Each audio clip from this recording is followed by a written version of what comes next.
سفر علی صاحب نے پوچھا ہے کہ جب ہم کسی کے پاس جاتے ہیں اور سلام کرتے ہیں اور جب لوٹنے لگتے ہیں تو اللہ حافظ کہتے ہیں تو کیا ایسا کہنا ثابت ہے؟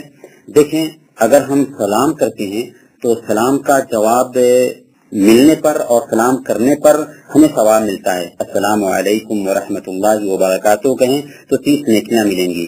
لیکن اگر کوئی آدمی السلام علیکم ورحمۃ اللہ وبرکاتہ کے بجائے نکلتے وقت فی امان اللہ کہتا ہے یا اللہ حافظ کہتا ہے، جس میں کوئی حرج کی بات نہیں، لیکن ایک آدمی ثواب سے محروم رہ جائے گا.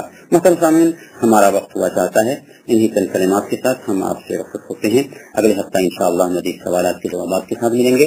تب تک کے لیے اجازت دیجیے. وصلی اللہ علی نبینا محمد وعلی آلہ وصحبہ اجمعین.